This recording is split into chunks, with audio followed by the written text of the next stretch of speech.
Trump is going to wait 2 more weeks for diplomacy. Here's my assessment. Wee woo, speculation alert. We don't know how much Israel has in its arsenal of defense. That's obviously confidential. Judging by the reports on both Wall Street Journal and everywhere else, it seems like their stock is being depleted at an alarming rate. And Israel cannot entertain this belligerent use of force, this escalation, without having sufficient defenses. Not the small interceptors, by the way. I'm not talking about the Tamir interceptors. Those are whatever, right? Those are not capable of hitting the big ballistic missiles that are doing the actual damage. Based on all of the information that I've read on Israeli stockpiles and judging by all of the analysis we've seen so far as like the anti-missile defense systems oftentimes failing to intercept the actual big ballistic missiles, with a bunch of successful strikes on Tel Aviv and all around the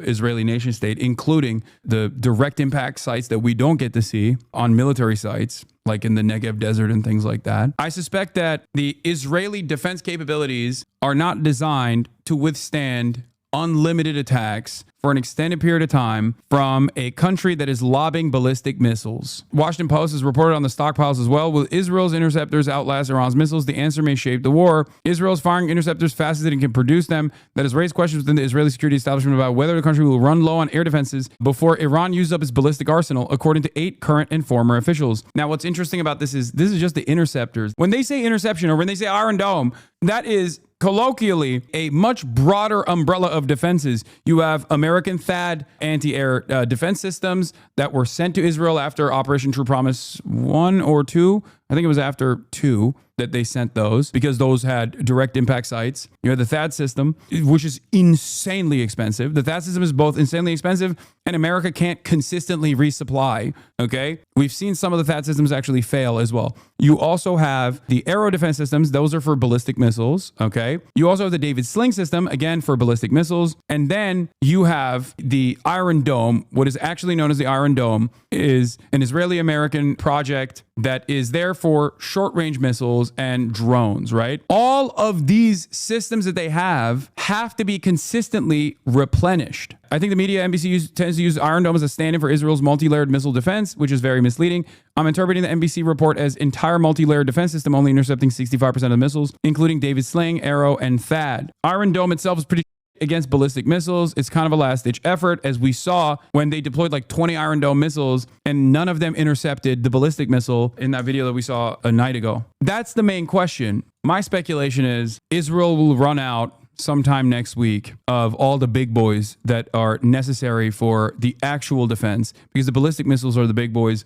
Those are the ones that they have to intercept. The drones are limited in their impact. You can overwhelm with the drones, and if you don't have any air defenses, then drones can be impactful, but clearly Israel is very good in terms of the Tamir interceptors, which also can run out, for the record. But these systems are unimaginably expensive, and I suspect they have like a 2-week window, and that is precisely the reason why I'm saying Israel has to either A, if America is not going to interfere, Israel has to go in and blow up all of the launchers. But they have been incapable of doing this. They have not been able to blow up all the launchers. So as long as missiles are still coming in, they can slow down the number of missiles that they need to intercept, but they can't stop it altogether. So if they can't blow up all the launchers and they're still getting hit with missiles, that timeline might extend a little bit, but it's still going to be consequential as it has been for the past couple of days. This is the reason why America has to join. If they want to do a long war of attrition,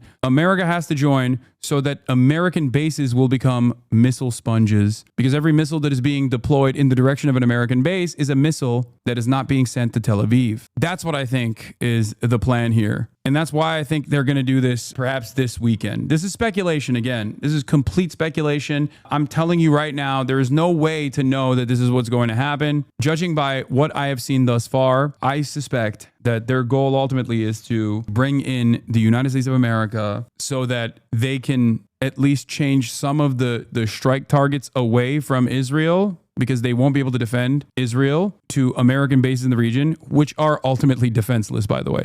American bases in the region, if they were struck with these kinds of ballistic missiles would go bye-bye. American bases in the region do not have the same level of anti-aircraft defense systems that Israel has on Israel proper. American resources in the region are exhausted as well, and because they're focusing on defending Israel. There are so many bases surrounding Iran that there is no way that they'd be able to successfully defend every single American base. This is part of the reason why they also pulled some of the troops away and the embassies and the family members of embassies away from the region. American bases are protected by the principle that if you strike an American base, you're striking against America. That's the underlying principle that protects these bases more so than anti-missile defense systems. They're protected by the fact that there's aircraft carriers in the region, right? But if America decides to strike Iran and enter the conflict, then Iran has to strike against America. Iran has to retaliate against America. Would America ask for help from NATO countries after these hypothetical attacks? No, who's to say that they haven't already? Who's to say that other NATO nations aren't already en route and have been offering surveillance capabilities and refueling capabilities to both Israeli fighter jets and also the Israeli Air Force in general, both in Gaza and in Lebanon and in numerous other places that Israel has chosen to attack? Didn't they strike multiple U.S. bases after Trump assassinated Soleimani, though? Why did that not escalate further? Because the impact was severely limited. That's why. Ironically enough, this is how I think they're going to get Trump to do this. I think people in Trump's ear right now are pointing to how he was so brave and bold for assassinating Qasem Soleimani, which was a severe escalation from the American side, and how limited the Iranian retaliation was in response to the assassination of a high-ranking and very famous IRGC leader. If I were to be in Trump's ear and I was like this bloodthirsty ultra-Zionist, I would tell him, Mr. Trump, this is called peace through strength. This perfectly is within the confines of what you said you wanted to do. You have said time and time again, you don't want Iran to have a nuke,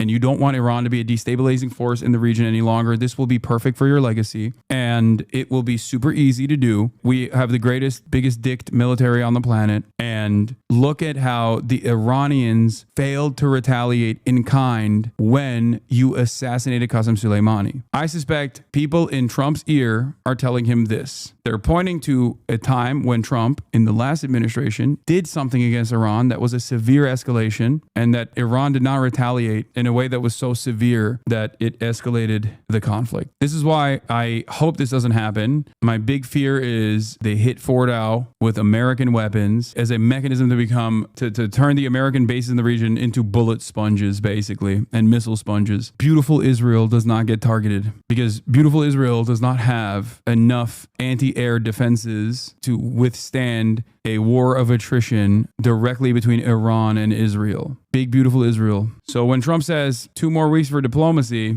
I don't know if that's the case. I hope it's true. And I hope it doesn't happen. That carries a cost with it in terms of potentially losing that momentum. The other question, of course, Brianna, becomes how much firepower does Israel have in terms of keeping up? I like that she said, it's not an option here in Israel. Diplomacy, not a favored option here in Israel.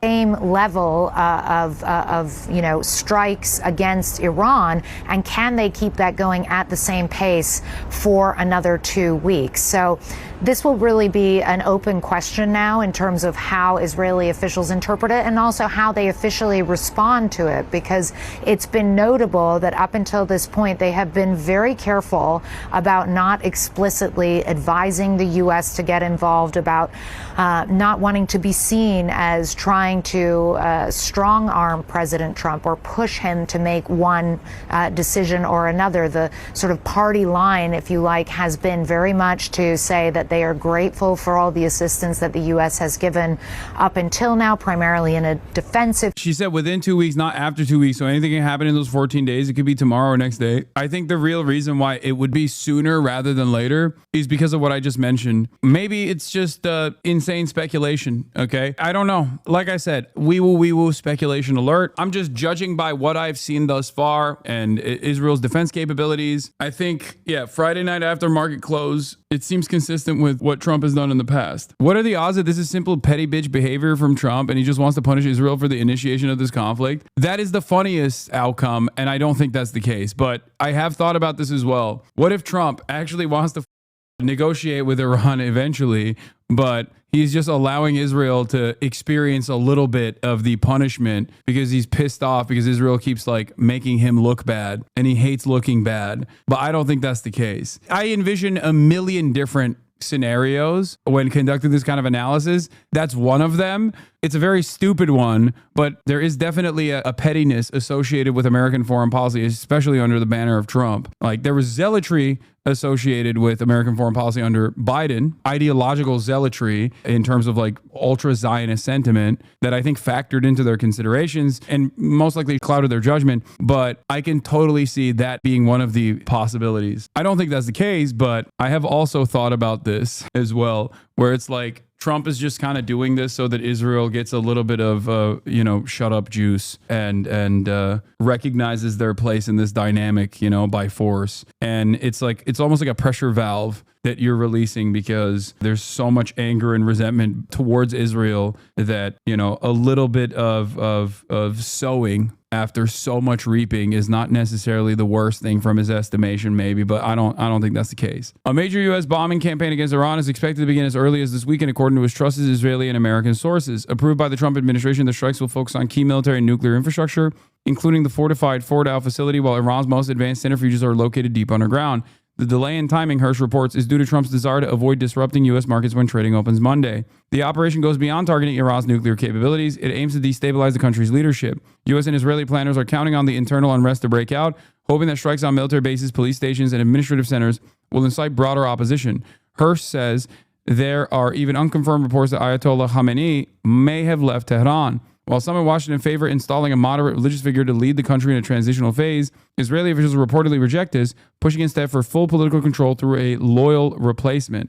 These internal disagreements reflect a deeper divide over what post-strike Iran looks like. Intelligence circles are also looking to Iran's ethnic minorities, particularly Azeris with alleged CIA ties, as potential tools to spark wider dissent. Is this reporter to be trusted? Yes, this is a summarization of the Substack article from Seymour Hersh. Seymour Hersh's reporting is fairly solid. Now, again, this might not unfold at all. Okay, this is not a given. Make no mistake. This is not a given. The plan, according to Hersh, bears resemblance to the previous Western interventions in Libya and Syria, where external pressure led to long-term instability and suffering. The attack on Iran, he warns, could have similar consequences, potentially fragmenting the country and inflaming the region, all while being driven by Netanyahu's strategic aims and Trump's desire for a major geopolitical win. You have Armenia, I guess, as like a kind of ally to Iran, but Russia has already dropped Armenia, as you guys know. And you have Azerbaijan as an ally to Israel, as far as like regional allegiances goes. And Armenia's capabilities of like defending or aiding Iran are nothing.